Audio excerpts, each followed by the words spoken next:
Y hoy está con nosotros el doctor Israel Vega, director del Instituto de Fisiología de la Facultad de Ciencias Médicas e investigador del CONICET. Y nos va a hablar nada más y nada menos que de la presencia y el seguimiento del SARS-CoV-2, es decir, de este virus que nos ha tenido más de 8 o 9 meses en cuarentena, una pandemia a nivel internacional, que bueno, que ha traído muchos problemas y que bueno, dentro del grupo de investigación del doctor Israel Vega, del cual Irrigación participa como una institución beneficiaria de los resultados, nos va a explicar, digamos, el seguimiento en aguas residuales, teniendo en cuenta que el reuso de efluentes cloacales tratados que hace Irrigación es un tema básico y fundamental de este estudio. Así que lo dejo al doctor Israel Vega para que exponga, digamos, su presentación. Gracias, Mario.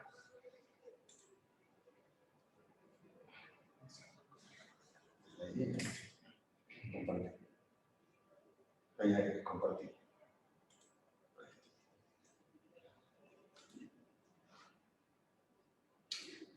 F5.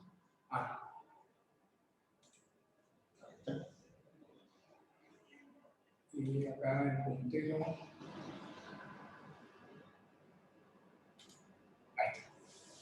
Bueno, buenos días. En primer lugar, agradezco enormemente la invitación de las autoridades de irrigación para compartir este rato con ustedes, compartir nuestros resultados del proyecto y comentarles en perspectiva cómo ha sido la construcción de este proyecto, los resultados que hemos alcanzado y, como se indica ahí, en perspectiva hacia dónde creemos que debería dirigirse esta propuesta. He respetado básicamente lo que fue el título original del proyecto, que es Presencia y Seguimiento de SARS-CoV-2 en aguas residuales de la provincia de Mendoza. Lo que tiene de extra son los avances y las perspectivas, que lo vamos a mostrar. Y este proyecto recibió financiación del Programa de Articulación y Fortalecimiento Federal de las Capacidades de Ciencia y Tecnología. Pero como les voy a comentar a continuación, Irrigación y las autoridades de esta institución cumplieron un rol significativo para que esto pudiera iniciarse, y van a ver después, a lo largo de las diapositivas, que pudiera lograrse en tiempo y forma para los fines que se pretendían.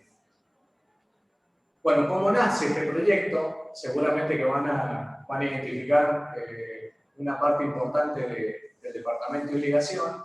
Bueno, nace inicialmente en abril, cuando ya sabíamos que teníamos un aislamiento preventivo social establecido desde Nación, y nos reunimos un conjunto de docentes, académicos, diferentes instituciones públicas y privadas, con el objetivo de ver si podíamos alinear todas poner a disposición todas nuestras herramientas, nuestro equipamiento, nuestros saberes para dar algunas respuestas al seguimiento del SARS-CoV-2 en aguas residuales. Por eso siempre destacamos que estamos hablando de un grupo multidisciplinario, multisectorial, multiinstitucional, y que sinceramente sin esa conjunción el proyecto no hubiese llegado a buen puerto. Bien, simplemente creo que la ventaja que tiene haber vivido tan intensamente la pandemia es que hemos aprendido un montón de cosas. Lo que podía ser conocimiento científico rápidamente se transformó en conocimiento común para todo el mundo, pero simplemente esta primera diapositiva es para introducir a estos grupos de virus que son de la familia Coronaviridae y que se caracterizan por tener una coronita, que es lo que han visto o nos han enseñado en diferentes publicidades, que está caracterizada por esta proteína. Y acá les he señalado en color un poco la denominación que han tenido los distintos virus en orden descendente, puesto el más reciente, y este fue uno de los primeros, Y si se fijan, todos tienen en común lo que está en verde, que son de la familia Coronaviride. Tienen en común algunos el RS, que producen síndrome respiratorio, por ejemplo el SARS-CoV-2, el MERS-CoV, que fue en 2012, y también el primer SARS-CoV que apareció en 2012. Y por otro lado, les he indicado en celestito que muchos de ellos pueden producir un cuadro agudo, ¿sí? Que es lo que está identificado con SA, ¿sí? Un síndrome agudo, que es lo que en definitiva ha complicado todo el sistema de salud, porque es lo que obliga a intensificar el uso de las útiles o de la unidad de terapia intensiva de las diferentes localidades de nuestro país. Con esto también, ¿qué quiero indicar? Bueno, que no estamos ajenos a un proceso de una nueva aparición, y por eso todo este proyecto, como está encaminado en este momento, creemos que es significativo para lo que viene acá arriba. Es decir, no podemos descartar, más allá de la vacunación que está en marcha para el SARS-CoV-2, que en el tiempo puedan aparecer nuevos patógenos, particularmente, en este caso particular, estamos hablando de estos virus, ¿sí? Bien, ¿y qué tomamos en cuenta al inicio de nuestro proyecto? Bueno, teníamos en cuenta este esquema, ¿sí? Este esquema creo que también todo fue sociabilizado, pero de alguna forma establecía las diferentes etapas del aislamiento social preventivo y obligatorio, y empezamos a identificar algunas políticas de Estado que se establecían para poner en funcionamiento dicho esquema. Uno de ellos, creo que el que conocemos todos, era la identificación y el diagnóstico del SARS-CoV-2 en personas que presentaban síntomas. Después, en el tiempo, aparecieron los sistemas de unidades centinelas que de alguna forma permitían tener un mapeo de cuáles eran las zonas donde se iban produciendo los contagios. Aparecieron otras estrategias de búsqueda de personas asintomáticas y presintomáticas. Estos son los que se conocen como portadores, o los que pueden ir transmitiendo el virus sin presentar aún los síntomas. Y se comentaban a esta altura del proyecto, estábamos hablando de la posibilidad de hacer pools, es decir, ir a ciertos barrios en base a las zonas calientes que detectaba el sistema de unidades centinela, y hacer pools de muchas personas y ver si aparecían positivos. De esa manera se pretendía ir buscando los asintomáticos. También hubo estrategias de modelado matemático que fueron muy útiles, que permitían predecir cuánto era el tiempo adecuado de la cuarentena. Ya sabemos que cuarentena como tal no se aplica, digamos, tuvimos en algunos casos o en algunas provincias más de 40 días. Y los modelados matemáticos ponían la tasa de infección y tomaban en cuenta la tasa de mortalidad del lugar y el número de camas útiles que estaban disponibles en cada lugar, y con eso uno podía predecir o imaginar escenarios de ocupación máxima de las camas de terapia intensiva, como así también la posibilidad de retrasar ese proceso de ocupación, que es en realidad el objetivo que tenían las políticas de los ministerios de salud. Es decir, la idea era retrasar la ocupación de las UTI, ¿sí? Entonces, una pregunta que estaba acá es, bueno, ¿cuál era el criterio epidemiológico que se iba a aplicar en función de las diferentes localidades para definir si estamos en un 1 o en un 5 como estamos ahora, ¿no? Bien, y en aquel momento nos reunimos, en esa foto que les mostré, es una de los seminarios virtuales que hacíamos para ponernos de acuerdo en cuál era la pregunta a responder. La pregunta a responder era ¿cuándo Mendoza iba a entrar en circulación comunitaria del SARS-CoV-2? ¿Qué implicaba eso? Circulación comunitaria, como ustedes lo vivieron alrededor, creo, del 21-22 de julio, no significa otra cosa que indicar que ya no es posible establecer los nexos epidemiológicos de aquellos pacientes que eran testeados como positivos, ¿sí? Es decir, ya empieza a circular a un volumen y a una tasa de transmisión viral que es imposible rastrear quién te contagió, digamos, de alguna forma.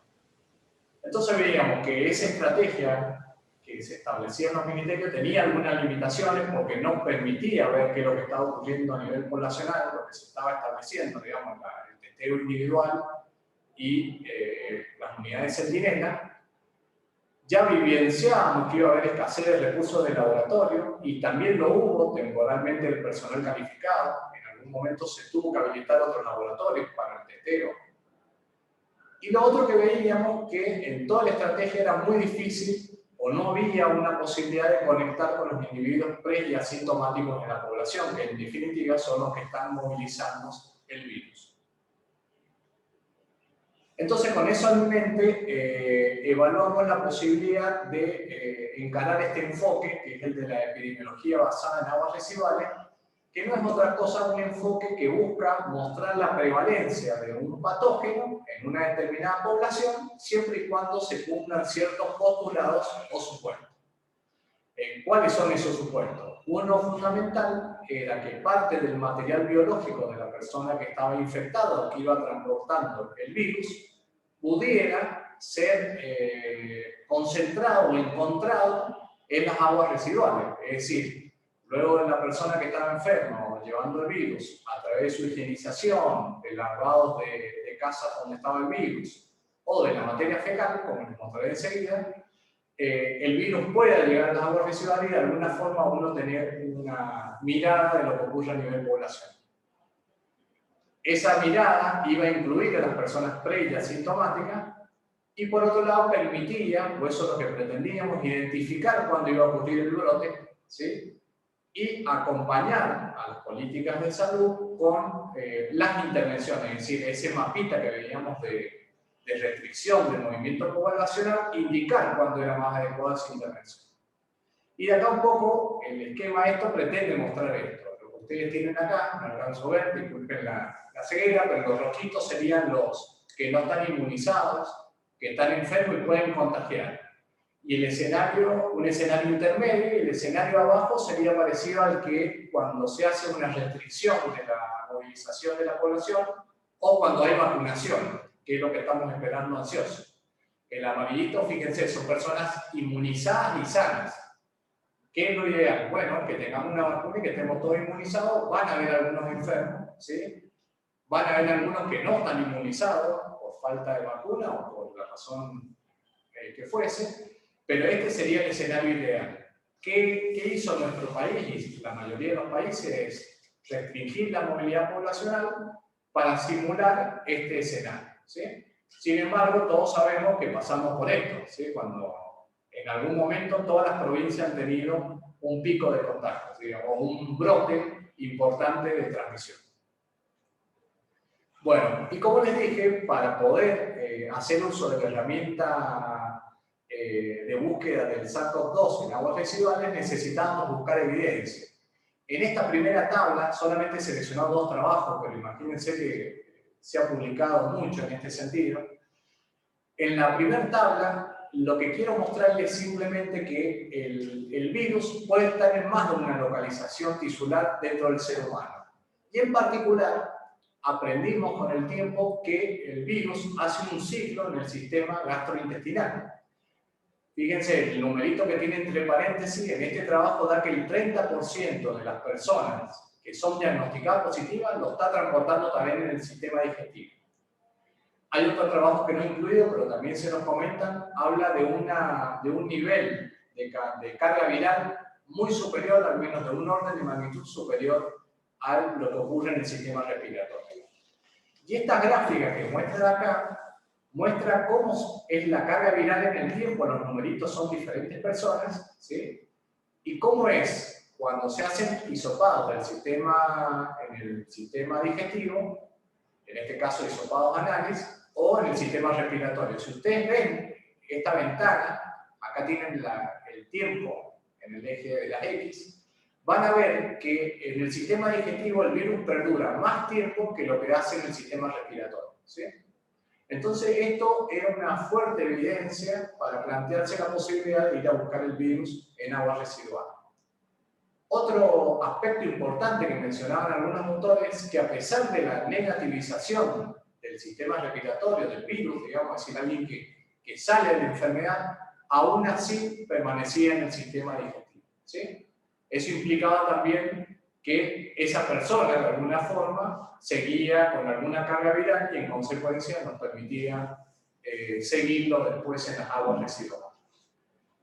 Y asimismo, para aquella época donde nos reunimos en abril, ya aparecían los primeros estudios, creo que el 1 de marzo o febrero, que fue en Australia, donde se detectaron restos del material genético del SARS-CoV-2 en aguas residuales. Es decir, que la hipótesis de la epidemiología basada en evidencia comenzaba a tomar fuerza en diferentes partes del mundo.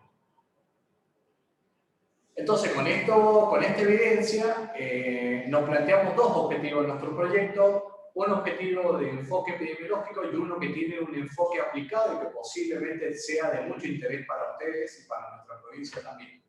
Solamente les voy a estar comentando el primero, pero es importante, en alguna oportunidad podemos hablar del segundo. Entonces, lo que queríamos era investigar la presencia del resto del SARS-CoV-2 en aguas residuales y los cambios temporales, porque eso es lo que nos iba a dar una idea de cómo circulaba el virus en la población. Y por otro lado, como nosotros tenemos plantas de tratamiento de aguas residuales, ver qué pasaba después de ese tratamiento, porque en definitiva teníamos una buena recuperación que usamos en la agricultura. Entonces, bueno, este objetivo también lo estamos desarrollando, pero salvo alguna consulta al final, aún no hemos avanzado en profundidad. Bien, entonces, ¿dónde centramos el foco? Nosotros, a diferencia de otras provincias, teníamos una ventaja, que toda la información que provenía del Gran Mendoza, ustedes saben, sobre una población total de 1.900.000 aproximadamente, el 70% estamos ubicados alrededor del Gran Mendoza. Y esa producción de aguas residuales se aloja en dos plantas de tratamiento, en Campo Espejo y en Paramillo. Y eso es importante porque de alguna forma nosotros mirando las dos plantas íbamos a estar interpretando qué es lo que pasaba en el Gran Mendoza y en definitiva qué le pasaba aproximadamente al 70% de la población mendocina. Y acá simplemente voy a mencionar un par de detalles técnicos que tienen que ver con la estrategia de muestreo. En el caso de Campo Espejo pudimos establecer un sistema de muestreo automatizado, es un equipo que permite hacer un muestreo casi por 24 horas, con lo cual tuvimos la posibilidad de constituir una muestra compuesta que se llama, es una muestra representativa de las 24 horas, y van a ver que eso tiene un significado importante, al menos para nosotros, desde la estrategia de la herramienta epidemiológica, y también hicimos muestras puntuales, es decir, tomar 1 litro en el horario pico que ocurría entre las 11 y 12 de la mañana.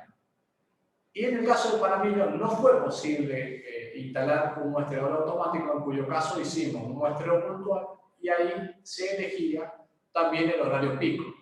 Bueno, como los muestreos se hacían en un mismo día de la semana, pues yo he puesto aproximadamente a las 12, pero hay un retraso que tiene que ver con la movilización entre las dos plantas, ¿sí? Al menos 1 hora. Entonces, con esto en mente, dijimos, bueno, ¿cómo vamos a establecer el muestreo? Y establecimos una estrategia.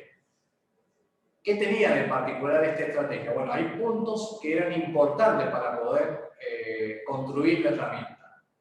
Uno de ellos fue hacer la caracterización físico-química de la matriz, que llamamos, es decir, la muestra que tomamos, qué características físico-químicas tenían, porque los métodos de concentración viral tenían una base metodológica química para su enriquecimiento viral. Por lo tanto, era importante caracterizar esta matriz. Esto lo llevamos a cabo con ESAM. No le voy a comentar, pero hay diferencias entre Campo Espejo y Paramillo que después tuvimos que ajustar en la metodología de enriquecimiento viral. Los sistemas de muestreo fueron dos, como les dije, puntual versus compuesta. Queríamos comparar qué ventaja tenía un muestreo y otro. Pusimos a punto dos metodologías de enriquecimiento viral, que ya les voy a comentar por qué hicimos eso. También tuvimos que trabajar con técnicas. Acá el rol del Departamento de Irrigación fue significativo porque ayudó a adquirir los kits que nos permitían remover inhibidores. Ya van a ver que hay a veces que las matrices tan compuestas son tan complejas que llevan algunas moléculas que pueden inhibir la reacción final. Después trabajamos con dos marcadores moleculares, ya les voy a comentar de qué se trata, y finalmente hicimos una correlación de estos marcadores para ver cómo podíamos sistematizar su bucle. Bueno, entonces, como les dije, el primer punto fue tener dos métodos de purificación viral. Uno también es creo de uso común bastante en irrigación, pues está relacionado a una molécula que se utiliza para la potabilización, que es el hidroxicloruro de aluminio, conocido comúnmente como PAC o policloruro de aluminio, que no es otra cosa que un catión, digamos, unas cargas positivas que hipotetizábamos en ese momento que al cargar las partículas virales que estaban en la matriz de agua residual podía ayudar a su precipitación. Y por otro lado usábamos un método que había propuesto la OMS que utiliza polietilenglicol y cloruro de sodio, que no es otra cosa que un deshidratante, es decir, una molécula que tiende a sacar el agua de esa muestra y en definitiva hace que facilita que precipiten las partículas virales. Entonces usamos dos métodos y van a ver, ya les voy a mostrar las diferencias entre ambos métodos. Lo interesante de las dos es que logramos bajar a un volumen pequeño, con 300 ml, es suficiente para hacer una detección viral, se lo voy adelantando, e incluso ahora estamos trabajando frente a la posibilidad de usar volúmenes pequeños, menores a esto. Y lo que les voy adelantando, ¿por qué pusimos dos métodos? Porque el método A, primero que el PAC es de fácil acceso a conseguirlo, y segundo que es un método que lleva mucho menos tiempo y necesita equipamiento menos complejo, con lo cual imaginábamos que podíamos transferir este método hacia las instituciones, tanto de irrigación como AISAM, para proyectar una descompresión de alguna forma del trabajo.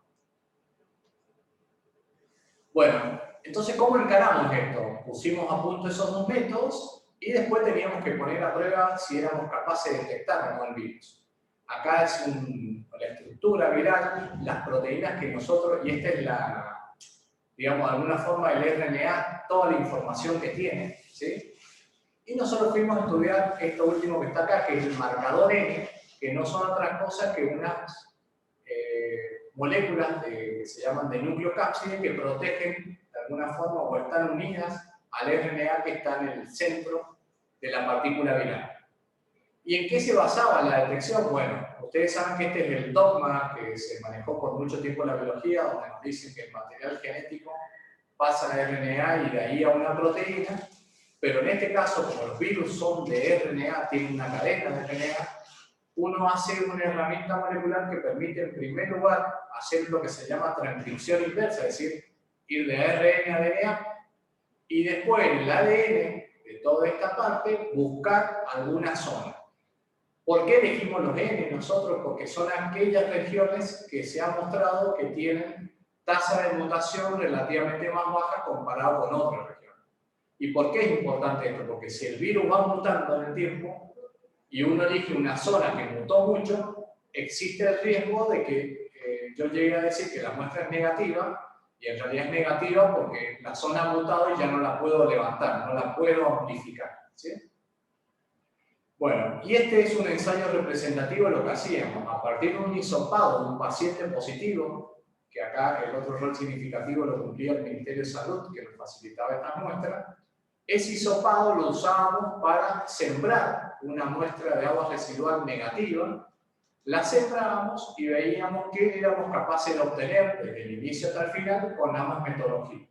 Acá se llama PEC y PAC, que son las dos que le presenté, y fíjense, nosotros sembramos esta cantidad, y acá esto, lo que aparece abajo, que es un numerito, se llama CT, y un poco a los fines prácticos, CT alto significa carga viral baja, y CT más bajo significa carga viral al revés.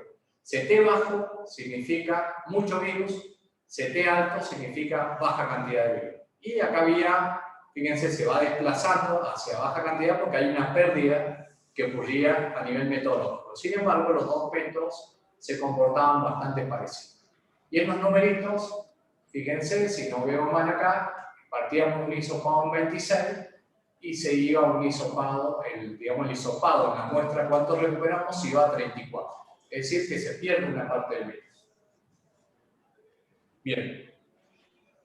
Esta es la correlación que hicimos a nivel de los dos marcadores, para mostrarles que en todas las muestras hay una buena correlación lineal y eso nos indicaba, nos invitaba a seguir trabajando con estos marcadores. No voy a profundizar, pero si hay duda me lo consultan.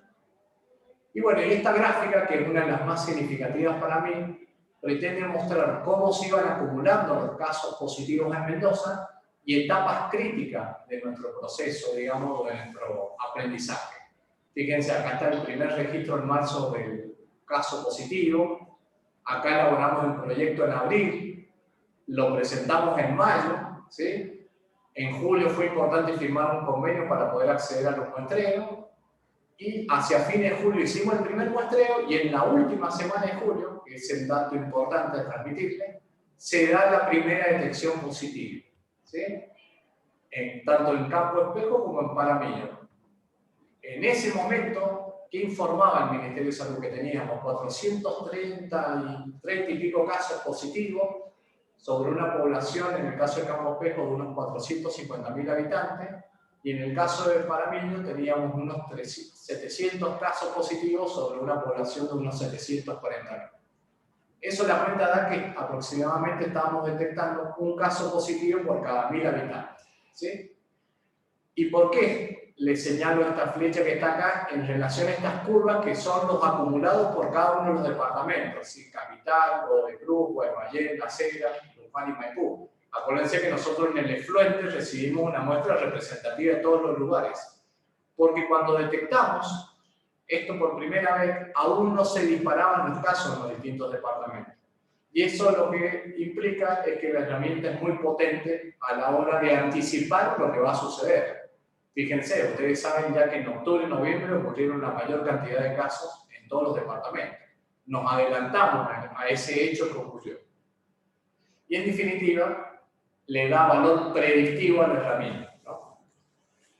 Bien, otra cosa que les quería mostrar, al menos desde lo metodológico, que había diferencia entre usar un método y otro. Fíjense, para el caso de PAC, la primera muestra positiva que detectamos fue a fines de agosto, y en realidad si el pico ocurrió durante septiembre y octubre, teníamos muy poco margen para avisar a las autoridades. Sin embargo, con el PEC, que es el método que recomienda la OMS, ya el 3 del 8 teníamos los primeros positivos en el caso de Paramillo, ¿sí? Acuérdense que Paramillo, de alguna forma, está representando a Guaymallén, Maipú, Luján y parte de Godoy Cruz. Es decir, que desde el 3 de agosto a septiembre-octubre, que ocurrieron una mayor cantidad de casos, nosotros estábamos adelantando, de alguna forma, lo que iba a pasar. Y viceversa, ahora ustedes me preguntarán qué está pasando ahora. Yo les estoy informando acá hasta fines de noviembre. Fíjense, el PAC se negativizó ya en las últimas semanas de noviembre y el PEC aún sigue positivo. Quiere decir que esta metodología es buena tanto para anticipar, también como para negativizarse, y esto nos está indicando que aún está circulando virus en la población. Sin embargo, el PAC es un poquito menos sencillo. Bueno, lo mismo ocurrió con campo espejo cuando la muestra es puntual. Fíjense, con PAC el 27 de agosto, pero con PEC ya el 30 de julio fuimos capaces de detectar, con lo cual en esta planta también está prediciendo lo que ocurrió finalmente en septiembre y octubre. Y acá viene un dato interesante para lo del PAC. Fíjense lo que pasa cuando la muestra es compuesta y lamentablemente no tenemos dos equipos automatizados para el muestreo. Ya el 30 del 7, con ambas metodologías, cuando la muestra es representativa de lo que ocurre en un día, fuimos capaces de detectar restos del SARS-CoV-2 en agua residual. Quiere decir que la muestra compuesta de alguna forma es una muestra de mejor calidad en términos de representación de lo que le pasa a la población que las muestras puntuales, ¿no? Y en definitiva también, fíjense, el PAC ya se negativizó hacia fines de noviembre y aún permanece positiva con esta metodología. Es decir, a pesar de esta negativización, lo que nos están diciendo estos resultados que aún está circulando virus, por lo menos de los datos de fines de noviembre. Bien, esto resume un poco la frecuencia de positividad que hemos encontrado a lo largo de los meses. Fíjense, con PAC en agosto el 33% de las 24 muestras analizadas dieron positiva. con altos porcentajes de positividad en septiembre y octubre, ya en noviembre bajó al 53% y bueno, ya ahora estamos procesando diciembre. Con el método PEC también empieza con un 58% en agosto, empieza a aumentar entre septiembre y octubre, fíjense que se ve más la escalerita con esta metodología, y bajó a 53 en noviembre. Nosotros esperamos acá que en diciembre, si hay un correlato con el Ministerio de Salud, los valores sean más bajos de los porcentajes de positividad.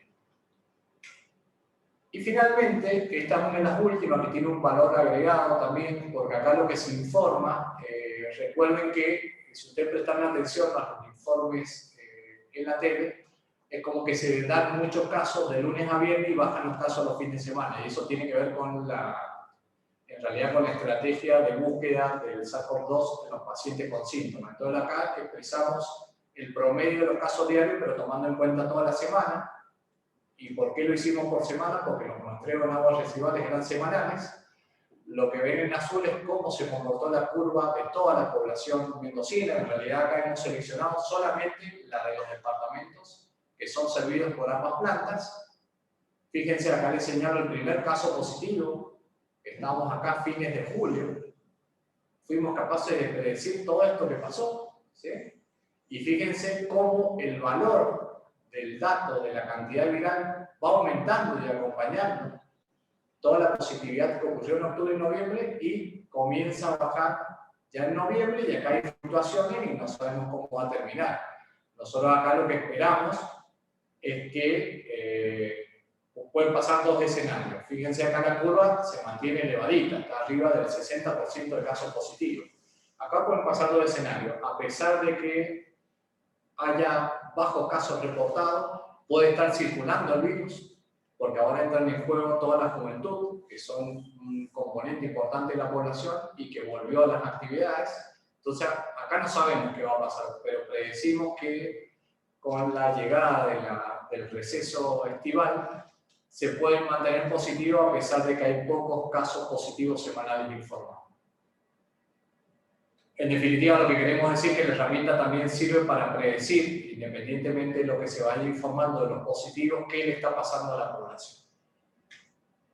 Bien, entonces resumiendo, ¿qué me gustaría que se lleven a la casa ustedes? Que Mendoza ya cuenta con la herramienta, es decir, el esfuerzo que hizo Irrigación, el esfuerzo multiinstitucional con las diferentes unidades académicas de la Facultad de la Universidad Nacional de Cuyo y del CONICET, tiene ya la herramienta. Y eso es un logro significativo a destacar, digamos, que la frecuencia, cuando uno busca la detectabilidad del virus, siempre va a ser mejor una muestra compuesta, con lo cual esto nos invita a trabajar a futuro, a que al menos estas dos plantas tengan un muestreador automático. Eso sería importante de lograr que la provincia logre, por supuesto con la colaboración de todos, y en eso estamos trabajando. Tenemos dos métodos, yo les comenté por qué dos métodos. Bueno, el PAC es un método que en 2 horas tenemos una muestra lista para procesamiento. En cambio, el PEC lleva 8 horas de trabajo obtener una muestra.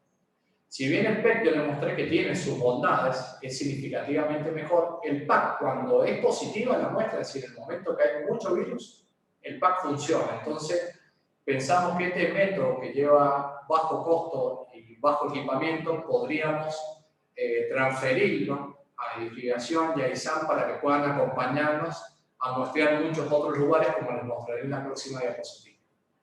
Tenemos dos marcadores específicos, esto es importantísimo, es decir, no alcanza con tener un solo marcador, siempre es importante tener el correlato de 2, porque como estamos buscando rastros del virus, no el virus completo, a veces puede darse la posibilidad de que esté un marcador y no el otro. Hemos tenido un nivel de detección muy bajo, estamos detectando 15 copias de un gen por reacción, eso es bajísimo. Y a nivel epidemiológico, como les adelanté, somos capaces de prevenir con esta herramienta o adelantarnos al reporte máximo de casos positivos. Hay para nuestro caso puntual y provincial, el 50% de las muestras se mantuvo positivo entre el 10 de agosto y el 2 de noviembre. Ese es el periodo donde mayor tasa de positivos se reportaron. Y lo importante es que estamos hablando del Gran Mendoza, así que esto también es un puntapié inicial para lo que queremos hacer, que es abordar el resto de la provincia. Creo que ahora es el momento justo para proyectar proyectarnos hacia otras plantas. Y estamos detectando en promedio 10 personas positivas por cada 10.000 habitantes, es decir, que la herramienta es muy sensible. Y eso también ha sido un valor agregado de esta propuesta. ¿Hacia dónde vamos? Bueno, creo que es fundamental para el caso particular de nuestra provincia y por el volumen de gente que solemos manejar a nivel turístico, vigilar los aeropuertos, terminales ómnibus y pasos fronterizos.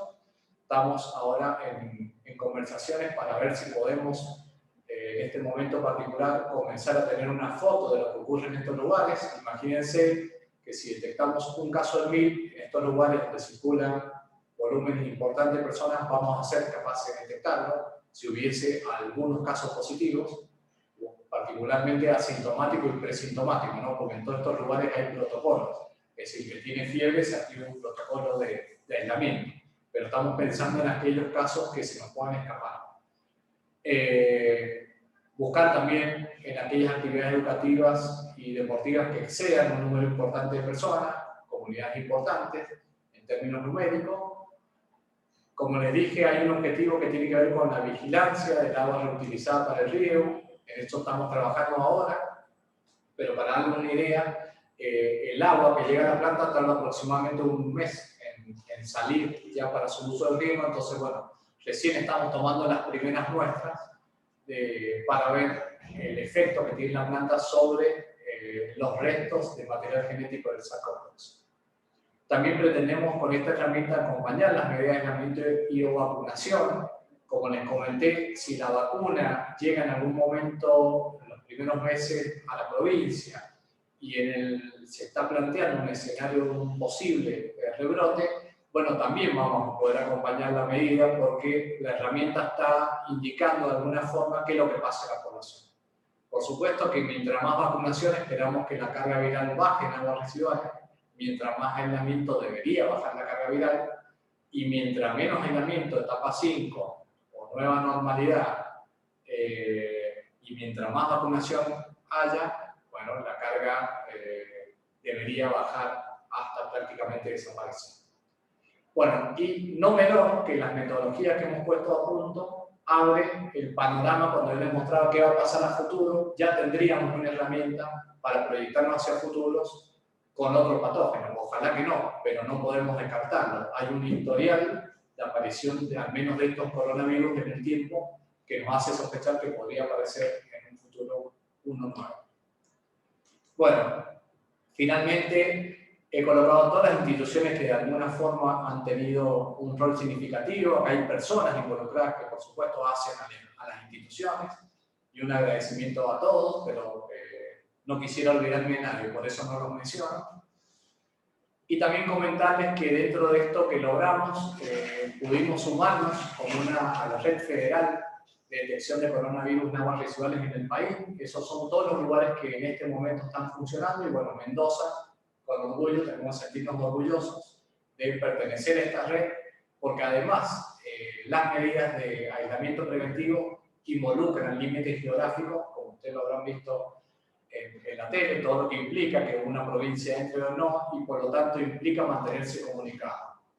En este caso particular, también yo me he tomado el atrevimiento a ofrecerle por lo menos apoyo la posibilidad de medir, pero bueno, aún no hemos logrado llegar a un acuerdo, porque todo esto implica hacerse caso de mínima de los costos de reactivo, pero la idea es ofrecerlo a las provincias que aún no lo tienen, porque lo ideal es que tengamos todo un país federal con estos muestreos establecidos. Bueno, muchas gracias por su atención y quedo a disponibilidad de ustedes para todas las dudas que quieran saber. Bueno, Israel, muy clara la disertación, indudablemente el proyecto y el esfuerzo que han puesto todo el grupo de investigadores ha dado sus frutos. Hace meses que era una incógnita, ellos mismos lo decían, con total sinceridad. Bueno, pero a través del esfuerzo de todos y cada uno de ellos han logrado, digamos, plasmar en un éxito rotundo el tema de poder utilizar en Mendoza, aportar a la nación una herramienta predictiva para la detección, digamos, en aguas residuales de este virus que tantos problemas le ha traído al mundo, al país y a la provincia de Mendoza. Así que realmente felicitaciones para todo el grupo de investigadores que han encarado este tema. Irrigación ha aportado y va a seguir aportando todo lo que pueda, porque, bueno, indudablemente, como yo le mencionaba, el tema del reuso agrícola con efluentes cloacales tratados es una instancia súper importante, teniendo en cuenta los 9 o 10 años de emergencia o crisis hídrica que lleva la provincia. Entonces esto se va a seguir fomentando el uso, entonces esta herramienta, digamos, de predicción y para poder detectar de antemano la presencia del virus, del trozo de genoma en aguas residuales, bueno, son fundamentales para también el seguimiento y control que desde la irrigación hacemos nosotros a las aguas residuales tratadas que van al reuso agrícola. Así que nuevamente muy agradecido por la disertación, por tenerlo con nosotros, y bueno, consultas que quieran hacer, está el doctor disponible para poder evacuarlas.